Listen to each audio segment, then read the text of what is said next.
दोस्तों आप सभी का स्वागत है मेरे YouTube चैनल मैथमेटिक्स 2.0 में। जैसा कि दोस्तों आप लोगों को पता है कि हम बौद्ध धर्म के बारे में पढ़ रहे हैं, अर्थात गौतम बुद्ध के बारे में पढ़ रहे हैं। और पार्ट 1, पार्ट 2, पार्ट 3 अर्थात छोटे छोटे पार्ट करके हमने आपको इसके बारे में बताया है। यदि अभी तक आपने पार्ट 1 से लेकर पार्ट 3 तक का वीडियो नहीं देखा है तो चैनल पे जाकर उसे जरूर देख लीजिए। आज हमारा पार्ट 4 होने वाला है वीडियो और यह अंतिम वीडियो होगा। साथ ही साथ दोस्तों मैं बताऊंगा कि जैसे ही हमारा ये विश्लेषण कंप्लीट हो जाता है मैं आपको एक कहानी बताऊंगा, आप उसे जरूर सुनिएगा, जो गौतम बुद्ध और उंगलीमार डाकू के बीच में घटित हुआ था। तो आइए आज का हम विश्लेषण शुरू करते हैं। विश्लेषण शुरू करने से पहले मैं आपको बता दूं दोस्तों कि यदि अभी तक आपने हमारे चैनल को सब्सक्राइब नहीं किया है तो उसे सब्सक्राइब जरूर कर लीजिए। साथ ही साथ बेल आइकन जरूर दबा दीजिए ताकि जो भी वीडियो मैं अपलोड करूं वह सबसे पहले आप तक पहुंचे। साथ ही साथ दोस्तों के बीच में शेयर कीजिए और वीडियो पे लाइक कमेंट जरूर कीजिए। तो आइए दोस्तों, जैसे कि पार्ट 1 से लेकर पार्ट 3 के बीच में जो हमने ज्ञान जो हमने पढ़ा था, जो हमने जाना था, मैं आपको इसमें बताना चाहूंगा। मैं थोड़ा सा आपको रिवाइज करवाना चाहूंगा कि गौतम बुद्ध के जन्म, माता पिता, शादी, यहाँ तक कि उनकी सौतेली माता था जो उनकी मौसी जो थी, जिनको गौतमी कहा जाता है या गौतमी प्रजापति गौतमी कहा जाता है, ये तमाम चीजों के बारे में हमने पढ़ा।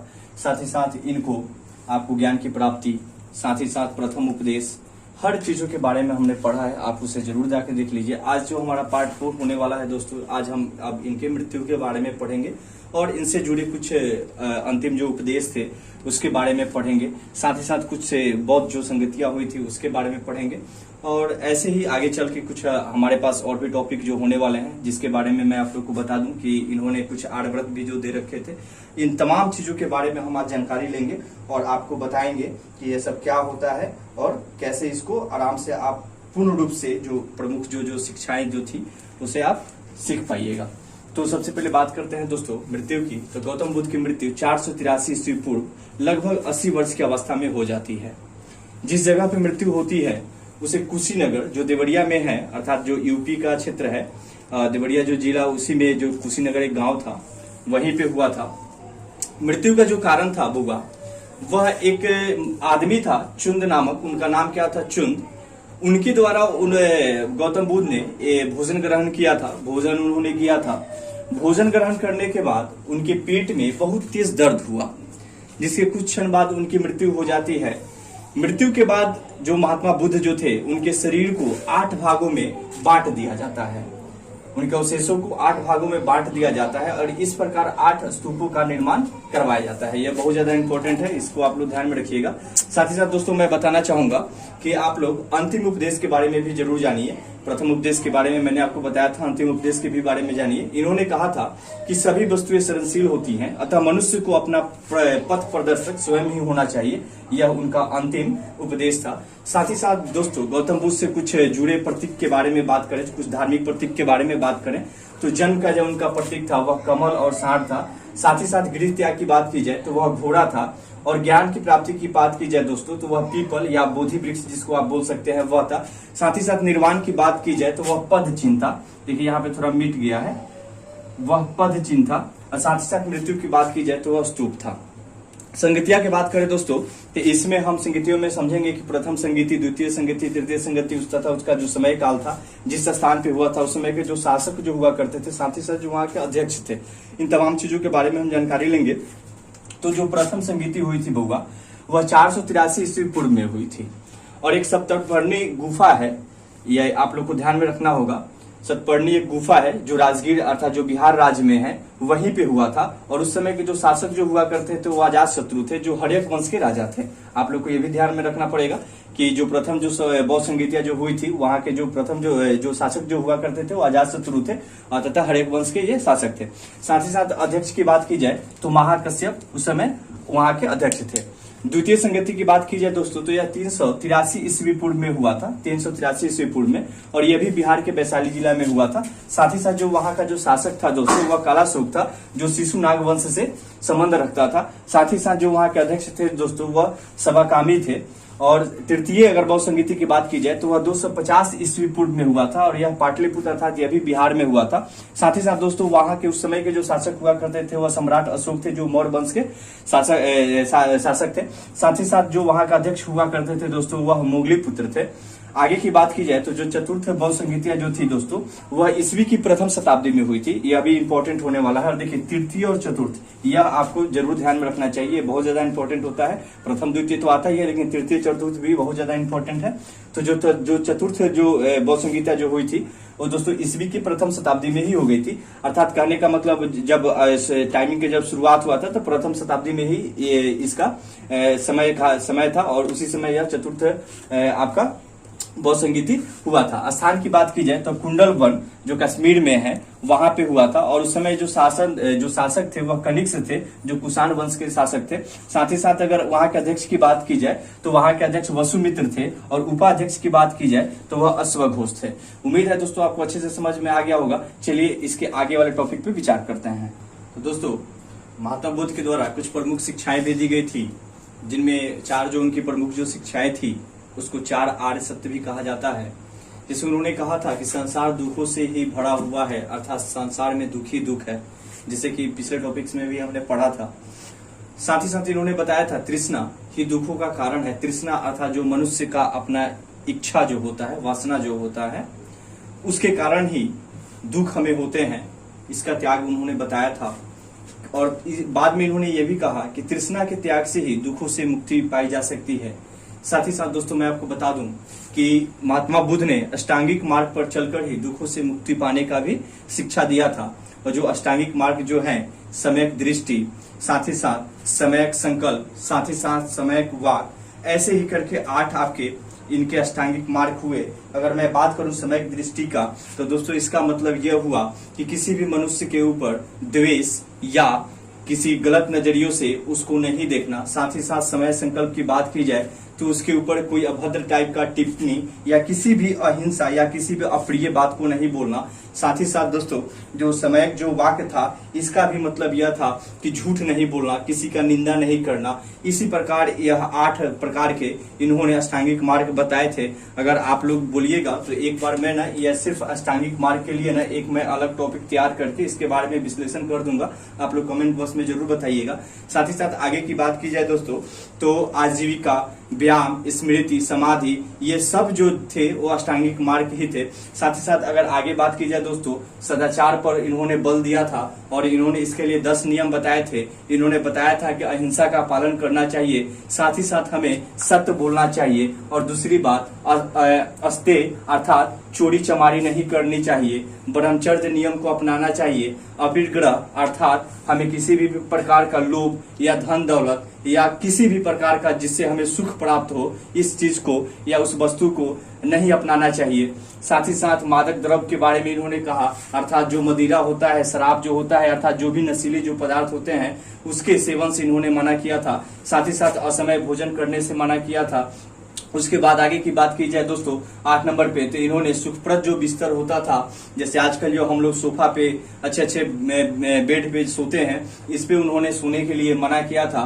साथ ही साथ आगे की बात की जाए तो दोस्तों महात्मा बुद्ध ने पराई स्त्रियों तथा नृत्य गान से दूर रहने के लिए बताया था। और इसके बाद लास्ट का जो उनका जो सदाचार पे जो था विश्लेषण, वह था कि सुगंधित वस्तुओं का सेवन नहीं करना।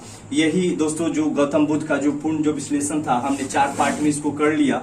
उम्मीद है कि आपको अच्छे से यह समझ में आ गया होगा। और क्योंकि अब आप सीधे पार्ट 4 अगर देखिएगा तो मेरे को उम्मीद है कि आपको उतना अच्छे से समझ में नहीं आएगा, अर्थात आप शुरू से लेकर अंत तक, क्योंकि देखिए वीडियो ज्यादा बड़ा ना हो इसलिए मैं छोटा छोटा पार्ट करके हर एक चीज को बहुत बारीकी से पढ़ाया हूँ। और मेरा यह उम्मीद है कि अगर पार्ट 1 से लेकर पार्ट 4 तक अगर आप पूर्ण रूप से इस वीडियो को देख लेते हैं, पढ़ लेते हैं, तो आपको गौतम बुद्ध से जो भी क्वेश्चन होगा जो आपके एग्जाम में होगा वह एक भी नहीं छूटेगा, ऐसा मेरा पूर्ण रूप से उम्मीद है। और जैसा कि दोस्तों मैंने आप लोग को बताया था कि हम उंगली माल के बारे में भी बताएंगे, तो जरा यह भी कहानी सुन लीजिए।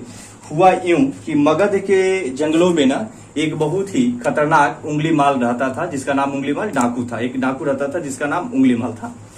दरअसल देखिए कहां से कहां घटना घट जाती है। उंगली माल जब जन्म लिया, वह एक ब्राह्मण के घर में जन्म लिया था, वह ब्राह्मण कुल का था। तब एक ऋषि मुनि हुआ करते थे। उन्होंने जो उसके जो पिता थे उनसे कहा था कि यह आपका बेटा आगे चलकर राक्षस कुल या राक्षस प्रजाति के जो भी उनके जो नियम होते हैं उस चीज को अपनाएगा, और साथ ही साथ यह बहुत ही हिंसक मानव बन जाएगा। इससे परेशान होकर उनके माता पिता उनको सोचे कि अगर हम किसी गुरु के चरण में इसको दे देते हैं तो यह वहां से ठीक हो जाएगा। लेकिन यह जब पढ़ाई करता था, जब यह पढ़ता था, जिस गुरु से शिक्षा लेता था, वहां पे भी वह अभद्र व्यवहार, साथ ही साथ अभद्र टाइप का हर किसी से अपना मतलब व्यवहार करना, ये सब चीज उसके अंदर लगा रहता था। बाद में यह बहुत ही खतरनाक डाकू बन गया और इसके वजह से, क्योंकि इसने मन में प्रण किया था कि हम 1000 लोगों को मारेंगे, और इसलिए उन्होंने वह हर लोगों को मार मार कर उनका उंगलियां काट काट कर वह पहन लिया करता था, ताकि वो पता कर पाए कि उन्होंने मतलब उसने कितने लोगों को मारा है। आगे की बात की जाए तो जैसे कि वहां के आसपास जो मगध के उस जंगल के जो आसपास के जो गांव के लोग रहते थे वो बहुत ही डरे सहमे रहते थे, वह घर से बाहर नहीं निकलते थे। जब महात्मा बुद्ध उधर जाते हैं और वहां जब लोगों को डरे सहमे देखते हैं तो वह वहां उसका कारण पूछते हैं। फिर उन लोगों ने बताया, गांव वालों ने बताया महात्मा बुद्ध से कि इस जंगल में एक डाकू रहता है जिसका नाम उंगलीमाल है, और इससे माने सभी लोग परेशान हैं। यह बुढ़े जो व्यक्ति हैं, चाहे औरत हो चाहे बच्चा हो, वह किसी को नहीं छोड़ता, वह सबको मार देता है। तब महात्मा बुद्ध ने उस जंगल में जाना शुरू कर दिया। इससे लोग परेशान होकर उनको रोकने लगे। लोगों के अंदर चिंता हो गई कि कहीं वह महात्मा बुद्ध को भी ना मार दे। महात्मा बुद्ध धीरे धीरे उस जंगल में जा रहे थे, तभी उनके कानों में एक आवाज गूंजी कि रुक जाओ। महात्मा बुद्ध चलते रहे। एकाएक देखे कि उनके सामने एक बहुत ही विशाल दैत्य रूप धारण किए कोई राक्षस आके खड़ा हुआ है। वह बोल रहा था कि मैं आपको कब से रुकने के लिए बोल रहा हूं। वह बहुत क्रोधित था और आप रुक नहीं रहे हैं। तब महात्मा बुद्ध ने उस समय एक बात कही थी। उन्होंने कहा था कि मैं तो रुका हुआ हूं, बस तुम नहीं रुके हुए हो, तुम तो खुद चलते आ रहे हो। इस पे उसके अंदर बहुत ही एक ऊर्जा प्रज्वलित हो गई। उसको आप शिक्षा का ऊर्जा बोल दीजिए। फिर भी वह उस चीज पे उतना ध्यान नहीं दिया, और तब उसने महात्मा बुद्ध से कहा कि मैं कहाँ डर रहा हूं या मैं कहाँ व्याकुल हुआ हूं, मैं तो तुमको बोल रहा था रुकने के लिए। महात्मा बुद्ध ने कहा कि कारण बताओ मुझे रुकने का। तो उसने कहा कि लोग मेरे डर से इस जंगल में आते नहीं हैं, तुम फिर कैसे आ गए। महात्मा बुद्ध ने कहा कि मैं नहीं डरता, मुझे डर नहीं है, डर तो तुम्हें है जो तुम गांव के लोगों के साथ में न रहकर तुम इस सुनसान जंगल में अकेले रहते हो, डर तो तुम्हें है। तब उसने महात्मा बुद्ध को मारना चाहा। महात्मा बुद्ध ने कहा कि ठीक है तुम मुझे मार देना, लेकिन तुम एक मेरा काम कर दो। उसने महात्मा बुद्ध ने ये किससे कहा, आपके उंगलीमाल से कहा। उंगलीमाल से जब उन्होंने कहा कि जाओ उंगलीमाल एक पेड़ से एक पत्ती को तोड़ के लेकर आओ, वह जाता है, पत्ती से एक पेड़ से एक पत्ती को तोड़ के लेके आता है। फिर महात्मा बुद्ध ने कहा कि जो पत्ती जो तुम तोड़ के लेके आए हो, जाके इसे वहां पे फिर उसी जगह पे उसे जोड़ दो। तब इस पे वह हंसा और बोला कि यह कौन सी मूर्ख वाली बात है, यह कैसे हो सकता है कि जिस पत्ती को पेड़ से तोड़ लिया जाए उसे फिर वहीं उसी फॉर्म में उसी तरीका से उसे जोड़ दिया जाए, यह पॉसिबल नहीं है। तब महात्मा बुद्ध ने कहा था कि जब तुम्हें इतना शिक्षा है कि जो चीज हम तोड़ सकते हैं, जिस चीज को हम नष्ट कर सकते हैं, जिस चीज को हम मार सकते हैं, उसे हम फिर से पुनः वापस नहीं कर सकते, तो फिर तुम लोगों को जिन लोगों को तुम मार रहे हो, जिन मासूम लोगों को तुम मार रहे हो, क्या तुम उन्हें जिंदा कर सकते हो। यह बात सुनते ही उंगलीमाल के आंखों में आंसू आ गई तथा उसके अंदर ज्ञान की एक बहुत ही बड़ी ऊर्जा उसके अंदर प्रज्वलित हो गई और वह महात्मा बुद्ध के चरणों में गिर गया। और तब जितने सारे उसने पाप किए थे सबका उन्होंने क्षमा मांगा और बोला कि मुझे आप अपना शिष्य बना लीजिए, ताकि मैं आपके साथ रह के मैं ज्ञान की बात को, ज्ञान की भाषा को, साथ ही साथ मैं हिंसा की रास्ता को छोड़ के अहिंसा की रास्ता पे चलने का प्रयत्न करूं। तो इन तमाम चीजों के बारे में आप लोग भी जानते होंगे। एक छोटी सी कहानी थी जो मैंने आप लोगों को बता दिया।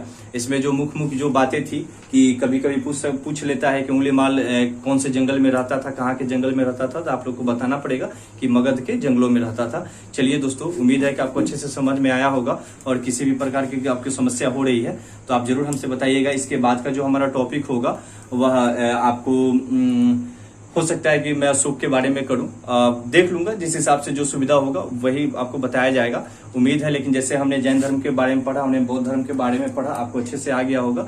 आप जरूर इस चीज को फिर से देख के उसे याद कर लीजिए, पढ़ लीजिए, उसे समझ लीजिए। और दोस्तों, जाते जाते मैं आपसे बोलना चाहूंगा कि यदि अभी तक आपने हमारे चैनल को सब्सक्राइब नहीं किया है तो इसे सब्सक्राइब जरूर कर लीजिए, और साथ ही साथ वीडियो पे लाइक कमेंट जरूर कीजिए और दोस्तों के बीच में शेयर जरूर कीजिए। चलिए, बहुत बहुत धन्यवाद।